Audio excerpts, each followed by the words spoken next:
하나님은 온전한 사람을 버리지 아니하시고 악한 자의 손을 붙들어 주지 아니하시므로 웃음을 내 입에 즐거운 소리를 내 입술에 채우시리니 너를 미워하는 자는 부끄러움을 입을 것이요 악인의 장막은 없어지리라. 욥 8장 20절에서 22절의 말씀입니다. 오늘 우리에게 주신 하나님 말씀을 한번 살펴보겠는데요. 이 말씀은 빌닷이 욥에게 했던 이야기예요. 어떻게 보면은 이 미소라고 하는 것을 이야기하기에 조금 부적절하지 않는가 싶은데, 왜냐하면 이게 하나님의 말씀이 아니라 율법사였던 전통주의자였던 이 빌닷이 했던 말이기 때문에 그래요. 그런데 이 말이 중요한 것은 우리가 하나님 앞에 이 반응할 때 어떻게 반응해야 되는지를 가장 적절하게 잘 말해주고 있는 메시지이기도 하기 때문에 그래요. 먼저 우리 한번 본문의 말씀을 읽겠습니다. 우리 욥기 8장 20절로 22절의 말씀, 우리 다 같이 합독하시겠습니다. 시작. 하나님은 순전한 사람을 버리지 아니하시고 악한 자를 붙들어 주지 아니하시므로 웃음을 내 입에 즐거운 소리를 내 입술에 채우시리니 너를 미워하는 자는 부끄러움을 당할 것이라 악인의 장막은 없어지리라. 21절에 보면은 내 입에 기쁨을 웃음을 채워줄 것이다 라고, 즐거움을 채워줄 것이다 라고 하는 말씀이 나와요. 심리학자들이 사람의 인성을 살펴보고 그리고 그 사람하고 대화를 할 때 그 얼굴의 표정이나 눈빛이나 그리고 또 미소, 몸짓, 그리고 그 사람의 그 반응하는 태도, 이런 걸 보고 이 사람이 진짜 참말을 하는구나 거짓말을 하는구나, 요거를 정확하게 간파한다는 거죠. 오늘은 그 심리학자들이 말하고 있는 사람의 그 속에서 나오는 그런 어떤 사인들, 그런 것들을 통해서 우리가 하나님 앞에 어떻게 반응해야 될까, 그리고 이 미소 짓는 것이 얼마나 중요한가 라고 하는 것들을 살펴보려고 해요. 미소에는 여러 가지가 있어요. 하나는 우리가 잘 알고 있다시피 지금 말한 작은 웃음이라고 해서 이 미소라고 하는 것이 있죠. 이 미소는 이 눈가에 이 웃음하고 눈으로 웃는 웃음과 이 입의 미소가 같이 가요. 이게 참 아름답죠. 근데 그런 미소 말고 냉소나 아니면 실소가 있어요. 이건 뭐냐면은 눈은 웃지 않는데 입가만 살짝 올라가는 거예요. 그리고 또 하나, 우리가 절대로 하나님 앞에 짓지 말아야 될 웃음이 있어요. 그게 바로 뭐냐면 썩소예요. 이 썩소는 뭐냐면 전혀 웃음기가 없는데 그 사람을 향해서 비꼬듯이 한쪽에 이 미소가 올라가는 거예요. 대화를 할 때 이 눈가와 입가가 같이 움직이면 그게 실소라 할지라도 미소로 쳐질 수가 있어요. 그런데 그런 게 전혀 없이 그냥 한쪽만 마치 빈정거리듯이 올라가는 건 이건 굉장히 안 좋은 거라는 거예요. 오늘 성경에 보면 이 작은 웃음 하나로 하나님이 엄청난 축복과 기적을 일으킨 사건 2개가 나와요. 그래서 제가 오늘 이 온화한 미소가 가지고 있는 중요성에 대해서 여러분들하고 한번 살펴보려고 하는 거예요. 간혹 가다가 우리가 이 심리학자들 뿐만 아니라 세상 사람들이 이제는 다 알게 됐죠. 사회상에서 절대로 변화시킬 수 없는 세 사람, 성경이 말하고 있는 악인에 속하는 세 사람의 부류를 심리학자들은 일찍이 감탄을 했어요. 그 첫 번째가 사이코패스죠. 이 사람들은 감정을 공유하기가 너무나 힘들어요. 그래서 그 사람들을 변화시킨다라고 하는 것은 불가능해요. 그리고 또 하나는 마키아벨리즘에 빠져있는 마키아벨리스트들이에요. 이 사람들은 항상 모든 사람들을 도구로만 생각을 해요. 그래서 자기 유익에 따라서 버리고 이용해 먹는 이런 습성을 가지고 있는 사람들이에요. 그리고 또 하나는 아주 지독한 악이라고 말할 수 있는 나르시시스트들이에요. 이 사람들이 보이는 이 미소가 이 썩소예요. 썩소. 그러니까 여러분들이 누군가를 만났을 때 그 사람이 대화를 하는데 이 썩소를 보인다, 썩은 웃음을 보인다라고 하면 이 사람은 지금 나를 진정성 있게 대하고 있지 않는구나 라고 보시면 정확해요. 50년 동안 이 3,500명의 부부를 상담을 하면서 그들의 이 모든 이 영상들을 쭉 살펴보고 이 사람들은 100% 이혼하겠구나 라고 하는 것을 98%를 마친 심리학자가 있어요. 행동심리학자가 존 가트맨이라고 해서 이 사람이 그 영상 하나만 딱 봐도 저 사람들은 무조건 이혼합니다. 이걸 맞추는 게 98%라는 거예요. 그게 뭐냐고 물었어요. 어떻게 당신은 그 적중을 그렇게 할 수가 있냐 그랬더니 상대방이 말을 할 때 썩소를 보이는 사람, 그러니까 남편이 얘기할 때 비웃음같이 비아냥거리면서 그런 웃음을 보이는 사람은 반드시 이혼한다. 그래서 우리는 이 표정 관리를 정말 잘해야 돼. 이 속을 다 드러나 보이는 게 뭐다? 미소예요. 그리고 아무리 돈을 많이 들여서 얼굴을 아름답게 만들고 아주 잘생기게 만들어도 미소까지 아름답게 만들 수가 없어요.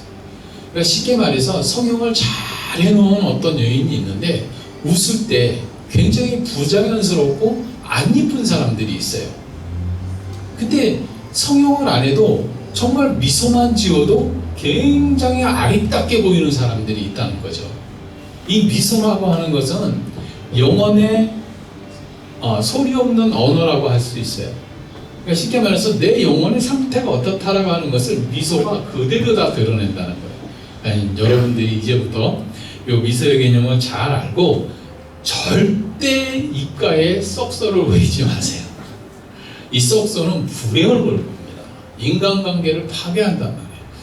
상대를 향해서 기만하고 그리고 그 사람을 향해서 무시하는 마음을 방치해버리면 결국은 혐오가 돼버려요.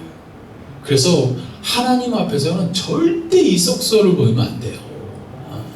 워낙 이제 우리가 이제 비웃고 상대를 향해서 기만하는 그런 어떤 이 마음을 가진 사람들은요, 그냥 가만히 있어도 한쪽 꼬리가 올라가 있어요. 그러니까 그 썩소가 모아 있는 거예요? 얼굴에 배어 있는 거예요. 그래서 여러분 항상 거울을 딱 보시고 내 미소가 같이 올라가는지 한쪽만 올라가는지 잘 살피셔야 된다고 하는 거예요.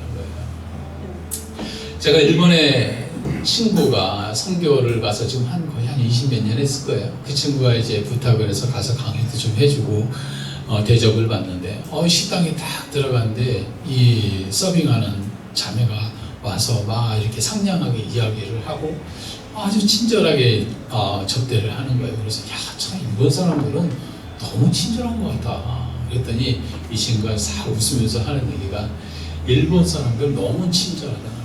그런데 저게 진짜 친절인지 아닌지는 미소를 봐야 된대요.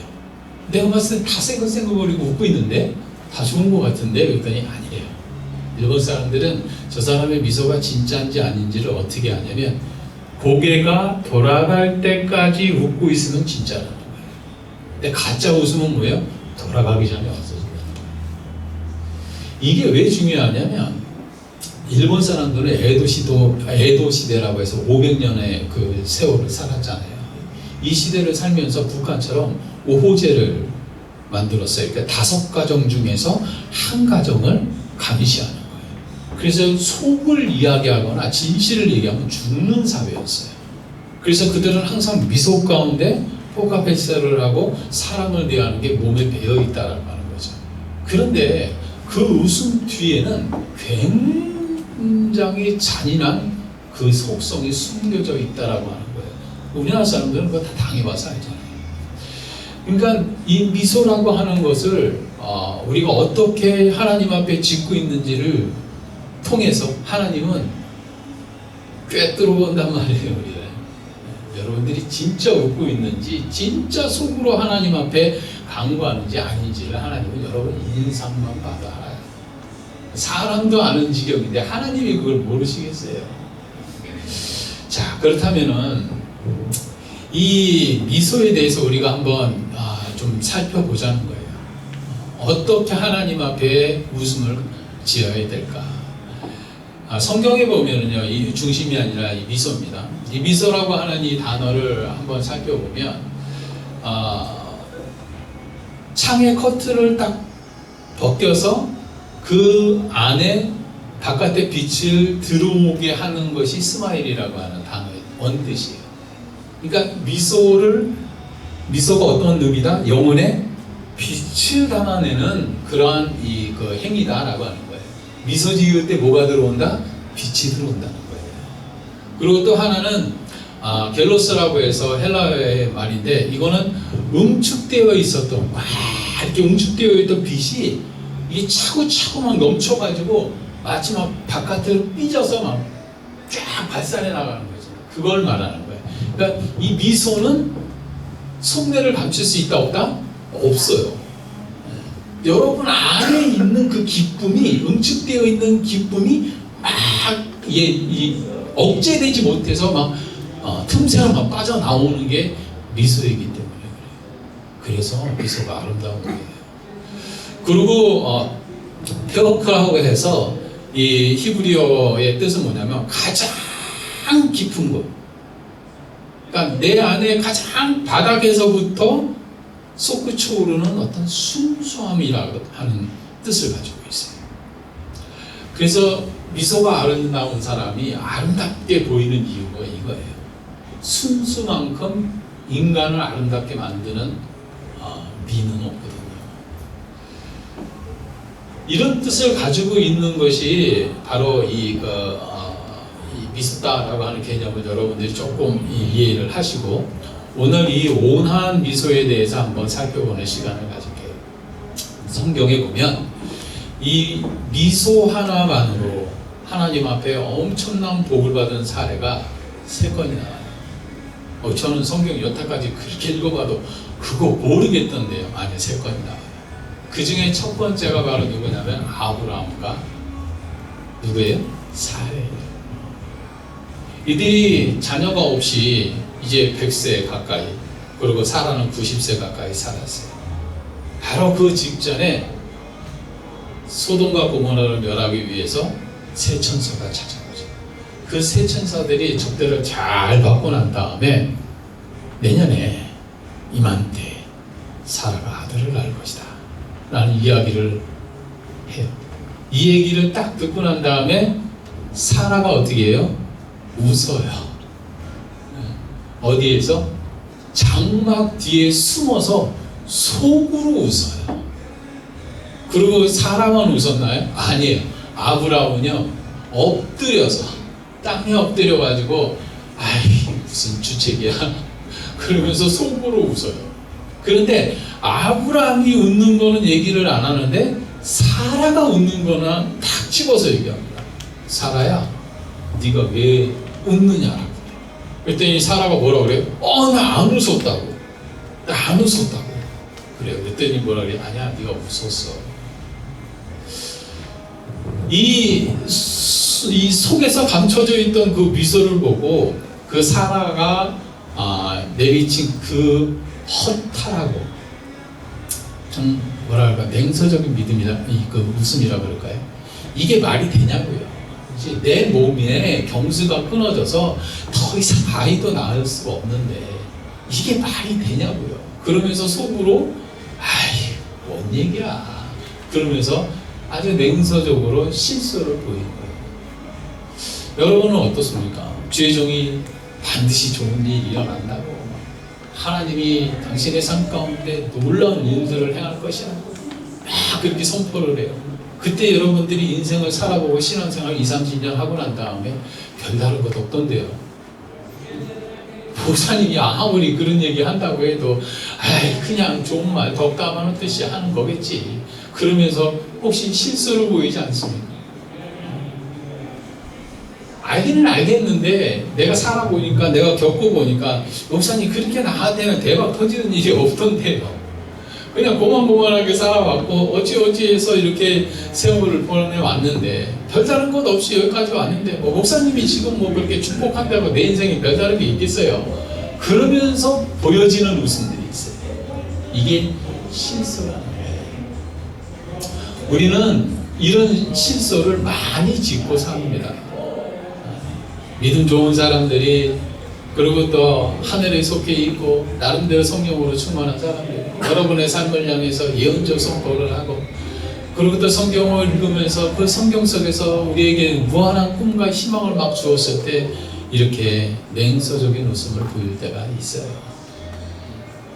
그런데 중요한 것은 하나님이 숨어서 웃고 땅에 엎드려서 그것도 속으로 웃었던 이 두 노인들의 웃음을 어떻게 하셨어요? 다 끄집어내 놓치지 않습니다. 네가 웃었구나. 이건 미소가 아니에요. 실소예요. 기가 막혀가지고 하도 대도 않는 말을 하니까 아이 그래 알았어. 목사님 그렇게 하니까 알았다고 이런 얘기예요. 아이 권사님 저는 진짜 좋은 일 일어날 거라니까. 알았어요. 이런 웃음이에요. 그걸 놓치질 않는 거예요. 그 숨어서 웃고 있었던 그 실소를 다 끄집어내요. 네가 웃었구나. 저는 이게 하나님이 아브라함과 이삭을 얼마나, 이 사라를 얼마나 사랑하셨는가를 알 수가 있는 대목이라고 봐요. 사실 이 실소는 반쪽 웃음이에요. 한쪽만 웃는 거란 말이에요. 어찌 보면은 굉장히 기분 나쁠 수 있고, 받아들이는 사람이 잘못 오해하면 이 썩소로도 보일 수가 있단 말이에요. 그런데 하나님은 이 썩소로도 볼 수 있는 이 웃음을 미소 가까이 보셨어요. 그리고 반쪽만이라도 남아있던 그 웃음을 통해서 진짜 이삭을 주셨단 말이에요. 그 이삭의 뜻이 뭐예요?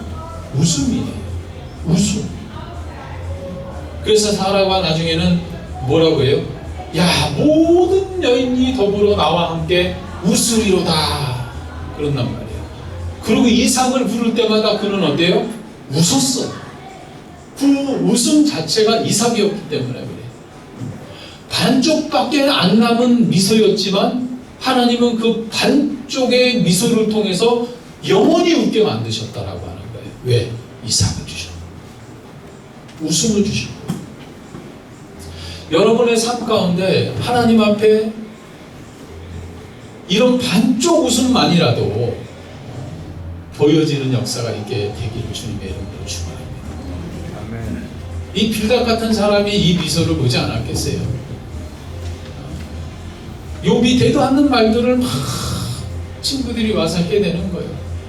아예 내가 죄인이다라고 하는 거를 딱 집어가지고, 나는 죄를 안 짓고 지금 이 상황을 겪고 있는데 너는 죄인이기 때문에 이런 일들을 겪는 거야 라고 하는 프레임을 딱 만들어가지고 좋은 말이든 막 쓴 말이든 해대는데, 그 얘기를 듣는 게 니들이 나를 아니? 도대체 너희들이 나를 알면 얼만큼 아니? 이러면서 답답한 마음에 이 실수를 계속 보였을 거라는 얘기예요. 왜? 안 받아들여요, 여러분. 죽을 때까지. 끝까지 안 받아들입니다. 이 세 친구들이 율법부터해서 권면도 해보고 위로도 해보고, 오늘 말씀을 보면은 야, 네가 죄만 제대로 하면은 네 입에다가 하나님이 기쁨을, 즐거움을 채워주실 거야 라고 하면서 희망적인 얘기를 해도 냉소적으로 말하는 거예요. 냉소적으로. 그래서 나중에는 이 욥이 너무 화가 나서 속이 상하고 지치니까 자기가 태어난 날을, 생일을 저주를 합니다. 내가 차라리 태어나지 않았었더라면 얼마나 좋겠는가. 그렇게 고백을 하는 그 순간 하나님이 청천벽력 같은 말씀을 던지면서 이런 얘기를 해요. 이치에 합당하지 않는 말을 하는 이가 누구냐? 그러면서 이 욥의 세 친구들의 이 잘못된 그런 어떤 지적, 이런 것들을 다 뭐라고 하시면서 욥에게 갑절에 주신다. 우리가 때때로 살아가다 보면 사람들이 내 속을 알지 못하고 내 마음을 알아주지 못한 채로 의뢰 그러겠거니 하고 던지는 위로의 말이 우리의 마음 가운데 냉소적인 웃음을 짓게 만들 때가 있어요. 사람들은 다 자기 나름의 그 관점을 가지고 상대를 보기 때문에 그래요. 근데 그게 영혼에 와닿지 않는 거예요. 그들의 위로와 그들의 격려와 또 그들이 우리에게 보여주는 그런 모든 좋은 말들이 내 마음의 근원을 막 자유케 해주지를 못해요. 그러다 보니까 이게 좋은 말인지 알겠고, 그리고 참 나를 생각하고 한 말인 줄 알겠는데 나도 모르게 이런 실수가 나올 때가 있어요. 이게 태반입니다. 저는 성경을 연구하면서 욥이라고 하는 인물에 가서 정말 막혔어요. 도저히 이 고난에 대해서 내가 어떻게 풀어야 될지를 모르겠는 거예요. 왜 의인이었고 행위가 온전했던 사람이고 하나님 보시기에 정말로 완전했던, 하나님이 칭찬할 정도로 대단했던 사람인데 왜 이런 고난을 받아야 되냐? 샘플로 삼아가지고 사람들한테 교훈 주려고? 그런 때는 그 인생이 너무 아깝지 않아요? 내가 누군가의 샘플이 되기 위해서 대신 고난을 당하고 그 사례를 통해서 사람들을 위로하게끔 만드는 인생이라면 난 정말 기분 나쁠 것 같아요. 내가 왜 그렇게 쓰임을 받아야 되나? 한 번밖에 없는 내 인생이고 내 삶의 가치가 있는 건데 왜 내가 누군가에게 교훈이 되기 위해서 그 생고생을 하고 그런 삶을 살아야 되나? 물론 나중에 결과가 좋아서 그런 어떤 이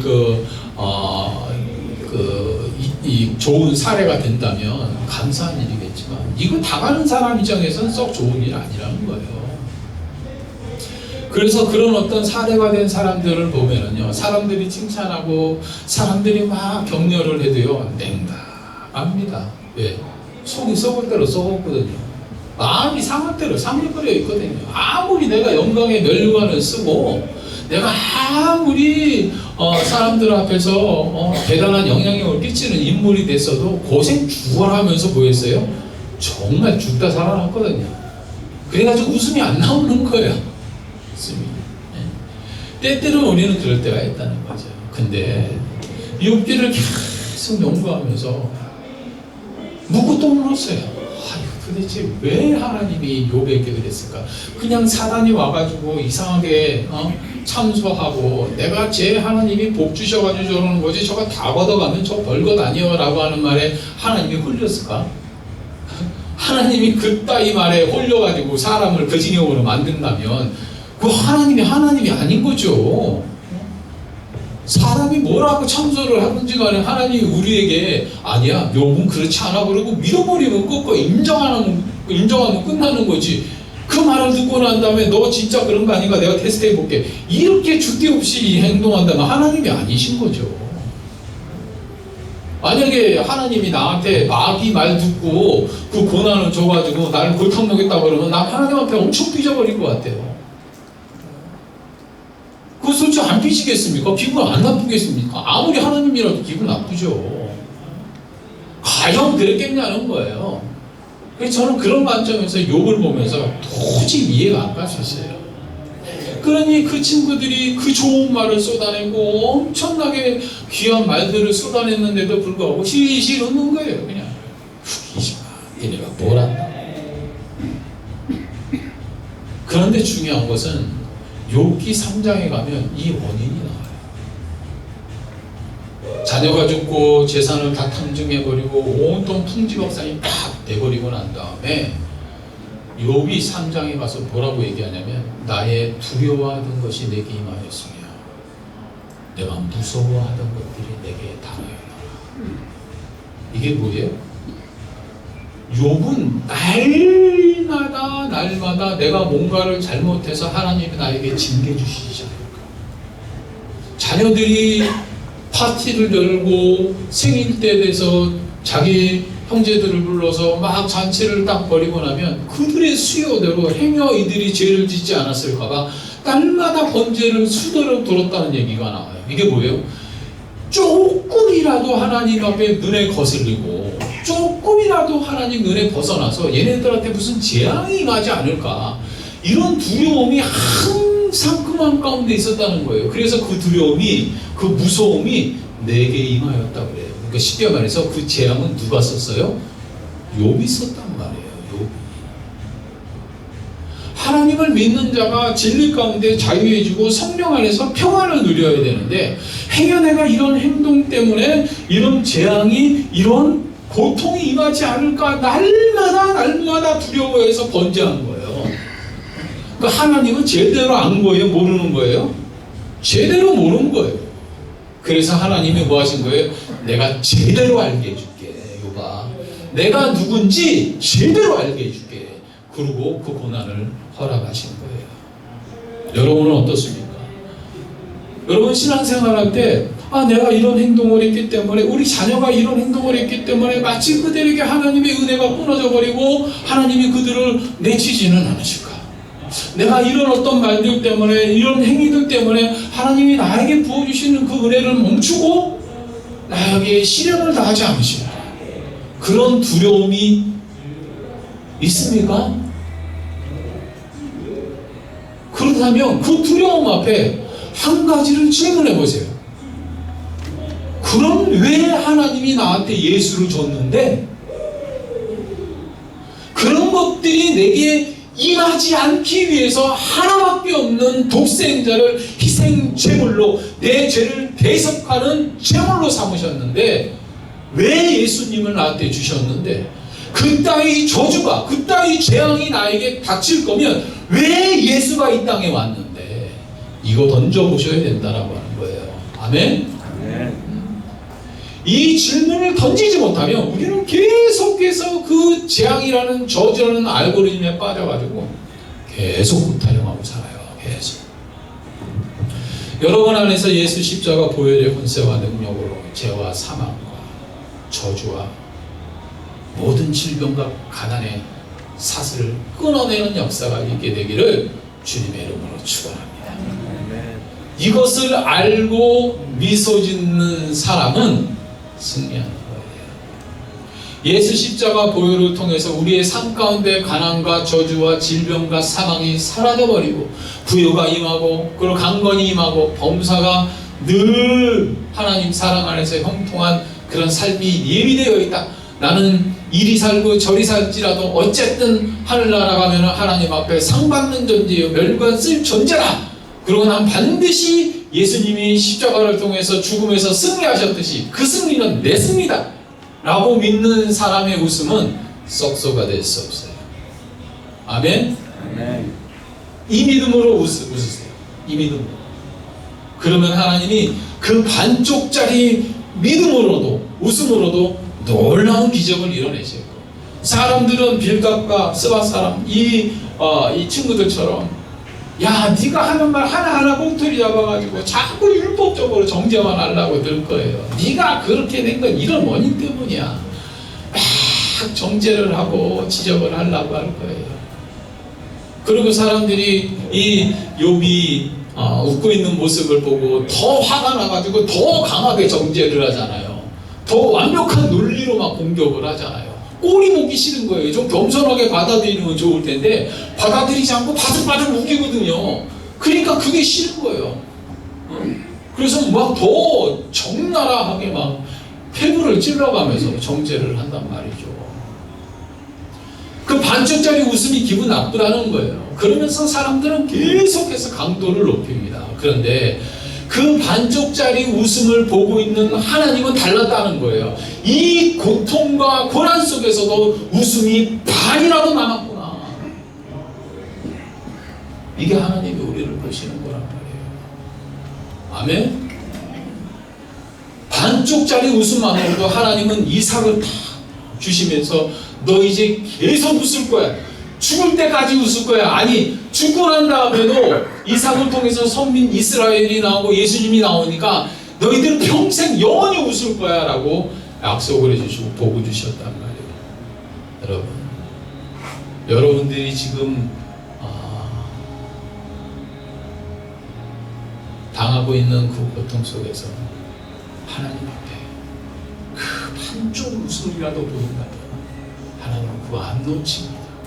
사람들은요 그 반쪽 웃음 보면은 저거 덜 맞아서 저래, 고난을 덜 당해서 저래 그렇게 얘기할 수 있어요. 하지만 하나님은 안 그래요. 이 정도인데 웃음이 반이 남아있다고? 아버지란 말이에요. 아멘. 이 웃음으로 여러분의 삶 가운데 승리가 임하기를 주님의 이름으로 축원합니다. 그리고 두 번째 보여지는 인물이 다윗이 가드 사람 블레셋의 장수 골리앗을 물리치고 난 다음에 여인들이 외쳤어요. 야, 사울은 천천히요. 다윗은 만만이다. 그러면서 막 다윗의 인기가 한참 막 올라갈 때 사울이 그를 시기하면서 이제 이 시기하다가 어느 정도까지 귀신이 들어와가지고 아주 그냥 난장판을 걸릴 때까지 사람을 미워한 거예요. 실제종이라고 하는 하나님이 싫어하는 죄악 7가지가 있는데 그 중에 시기라는 게 있어요. 왜 이 시기가 무서운지 아세요? 저는 이 시기가 가장 잔인한 죄라고 생각해요. 왜? 이 시기는 상대가 죽어야 끝나요. 그렇기 때문에 7제 여정 중에서 이 시기를 가장 사악한 죄라고 얘기하는 거예요. 이 사악함이 들어오니까 귀신이 들어와가지고 난장판을 걸리고 그 마음을 분탕질하고 늘 불안하게 만들어버리는 거예요. 그러다가 결국은 어때요? 사울이 미쳐버려요.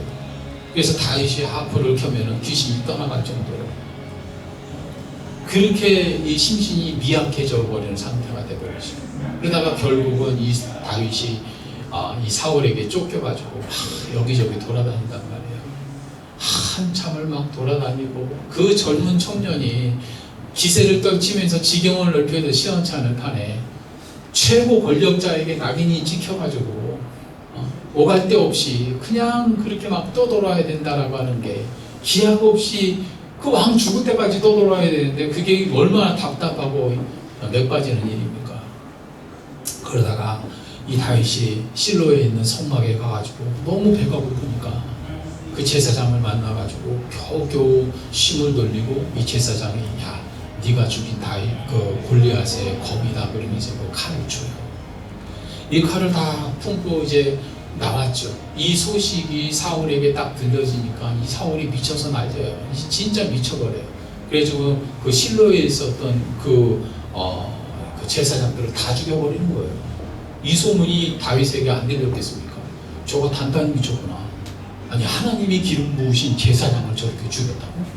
그러면 저 미쳐서 날뛰는 칼에 나 하나 어찌 되는 건 시간 문제겠구나.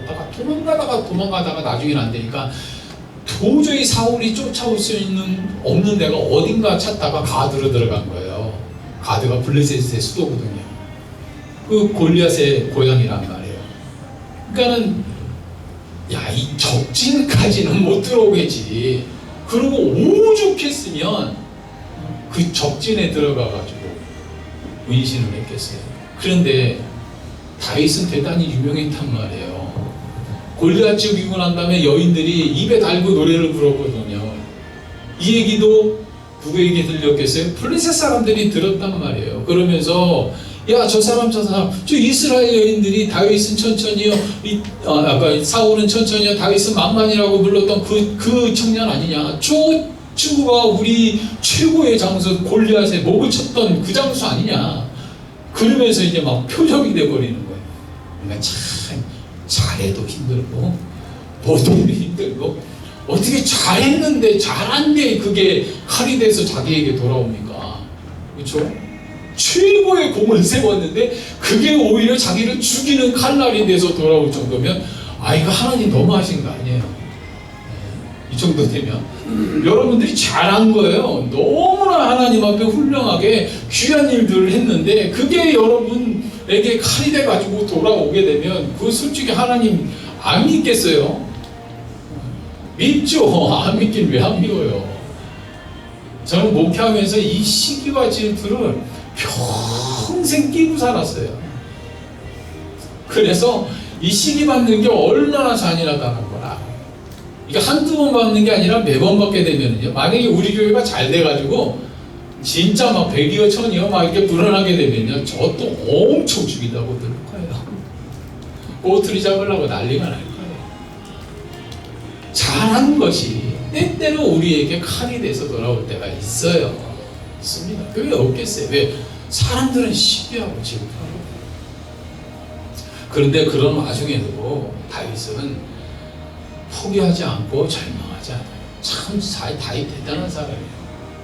결국은 그렇게 잡혀가지고 왕에게 딱 끌려가잖아요. 그때 왕이 딱 보니까 그 앞에서 이 다윗이 어떤 행동을 해요? 미친 사람처럼 진질질 흘려가면서 벽에다가 끄적 글씨를 쓰다가 침을 막 수염에 질질 흘리면서 희성한 사람처럼 희죽희죽거리고 막 있는 거예요. 그러니까 이 아기스 왕이 딱 보고 난 다음에, 야, 내 주변에 미친놈들이 없어가지고 저 미친 왕이를 데려왔냐고, 저거 당장 쫓아내라. 그리고 다윗은 그 미친 웃음, 그 실소를 가지고 결국은 풀려나게 됩니다. 여러분, 이 당시에 중동에서 수염은 남자의 명예였어요. 그렇기 때문에 그 수염에 침을 흘린다라고 하는 것은 자신의 존재감, 명예를 땅에 던진다는 의미예요. 그러니까 어찌 보면 참 이 다윗이 속상했을 것 같아요. 너무 힘들었을 것 같아요. 내가 아무리 내려놓고 내 명예까지 다 떨어뜨리고 미친 사람처럼 행동하면서 이러고 실실 웃으면서까지도 내가 살아야 돼? 그래도 살아야 돼. 하나님은 그래도 살라고.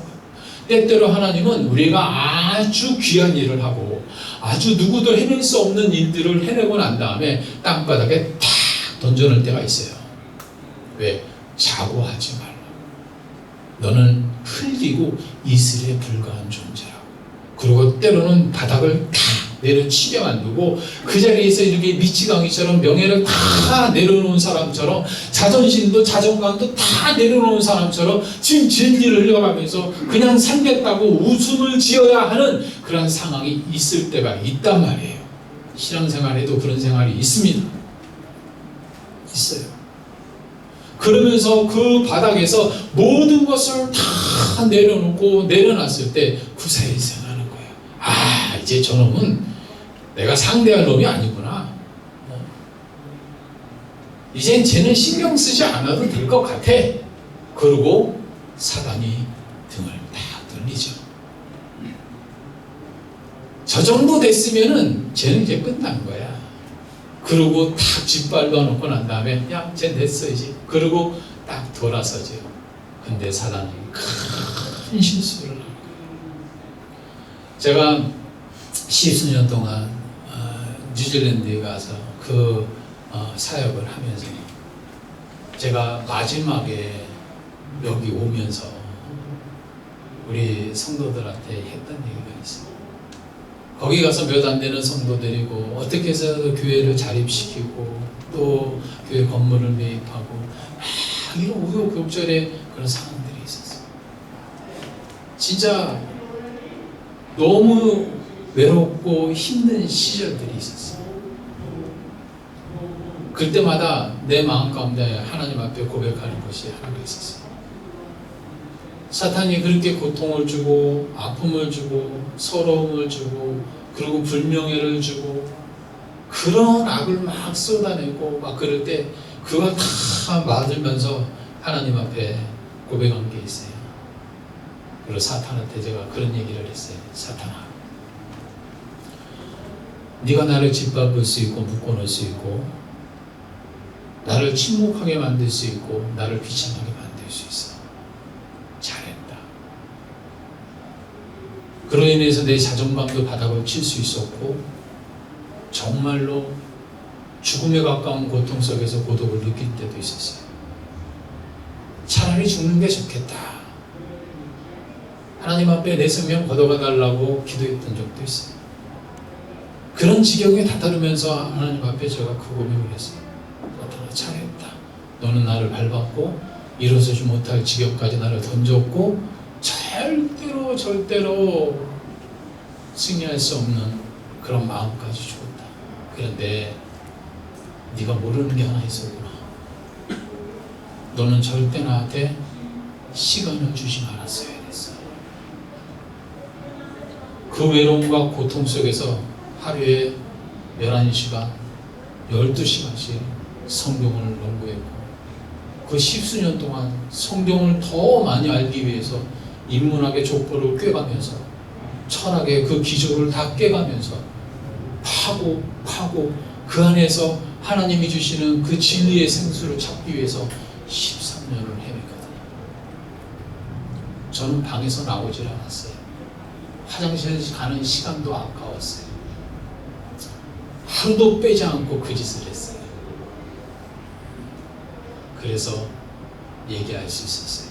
넌 나한테 절대 시간을 주지 말았어요.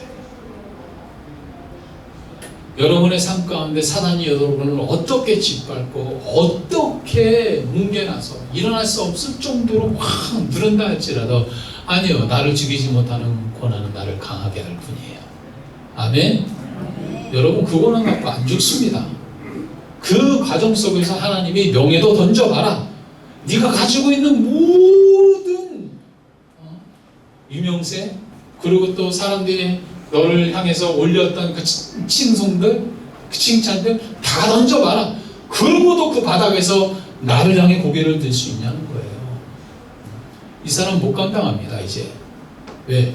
이 사건이 딱 끝나고 난 다음에 그가 어디로 가요? 아둘람 굴로 피해요. 그리고 그 굴에 있을 때 비로소 이스라엘의 왕국을 세우는 400명 용사가 그때 만들어질 거예요.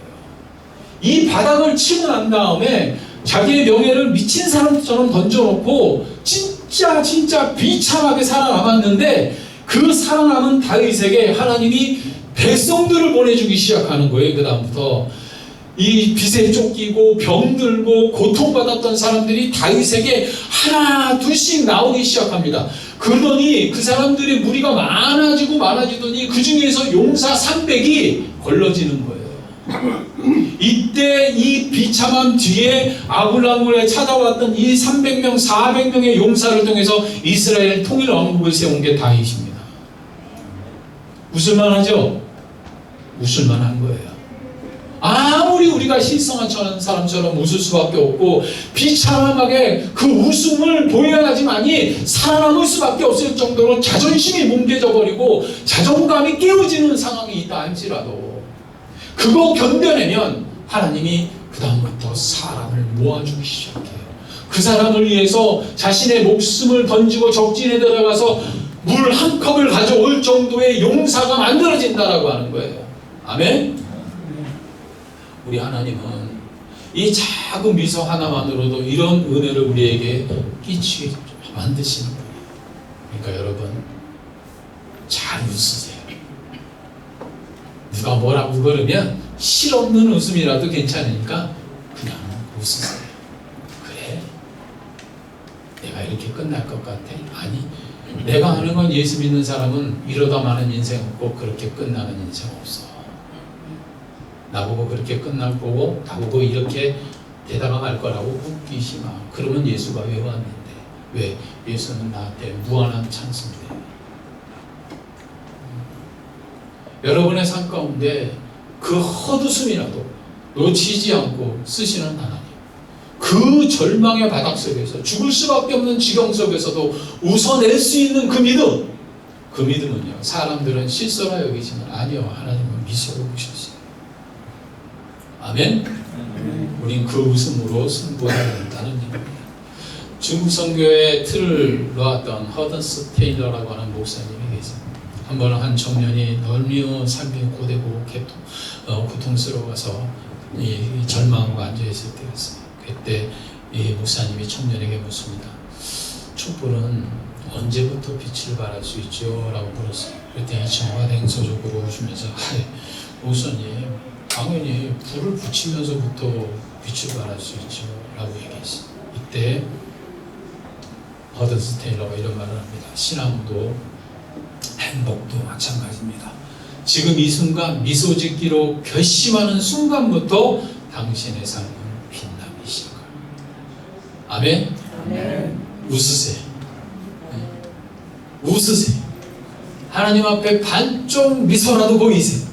그때부터 행복은 시작됩니다. 아멘. 왜? 미소는 축복의 마중물이기에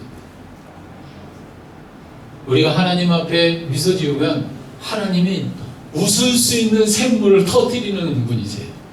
미소라고 하는 작은 마중물만 하나님 앞에 흘려보내면 하나님은 마침내 웃음이라고 하는 엄청난 샘물이 터지게 만들어 내시는 분이시기 때문에 그래요. 옛날에 어렸을 때 이런 코너가 있었어요. 웃으면 복이 와요. 웃으면 복이 옵니다. 아멘. 하나님 앞에 죽겠다고 인상 쓰면서 기도하지 마시고 미소 지으면서 기도하는 저와 여러분 되시기를 주님의 이름으로 축원합니다. 우리 이 시간 하나님 앞에 예배하고 기도하는 시간을 갖겠습니다. 여러분의 삶 가운데 하나님이 주신 그런 은혜가 있을 거예요. 저는 세상에서 가장 아름다운 미소를 어떤 미소라고 얘기하냐면 아이들의 미소라고 봐요. 저는. 그래서 저는 워낙 제가 애기들 좋아하거든요. 그래서 잠잘 때 되면은 애들 영상 짤로 올라오는 거 있어요. 그것만 죽으라고 찾아봐요. 막 찾아보다 보면 그 멍 때리는 눈빛까지도 너무 이쁜 거예요. 애들이 도시도시한 애들이 팡실팡실 웃고 있는 거 보면은 세상 의심이 다 사라져요. 그래서 저는 애들 그 동영상을 되게 많이 보거든요. 잘 때 보고 항상 보고 잡니다. 저는 우리가 닮아가야 될 미소가 누구냐 라고 말한다면 전 예수님의 미소라고 봐요. 왜? 아버지를 향한 아들의 미소보다 완벽한 미소는 없거든요. 어린아이가 엄마를 바라보고 아빠를 바라봤을 때 띄우는 그 미소, 그 미소보다 완벽한 사랑은 없어요. 우리가 닮아야 될 미소는 바로 예수님의 미소인 줄 믿습니다. 여러분의 얼굴 속에서 그 미소가 보이기를 바라요. 왜? 하나님은 이 미소를 통해서 우리 얼굴에 띄어있는 이 미소 있잖아요. 이 미소를 통해서 하나님의 영광과 형상과 모양을 드러내시는 분입니다. 짐승 중에서 웃는 짐승은 인간밖에 없어요. 미소는 하나님의 영광과 하나님의 형상과 모양을 드러내게 하는 힘이 있어요. 아멘. 미소로 승부하시기를 주님의 이름으로 축원합니다. 남편에게, 자녀들에게, 주변에 있는 사람들에게 이제부터 다윗 정도는 아니더라도 침은 안 흘리셔도 돼요. 당신 웃고 다니는 우리 한마음 순복음교회 성도들 되시기를 주님의 이름으로 축원합니다.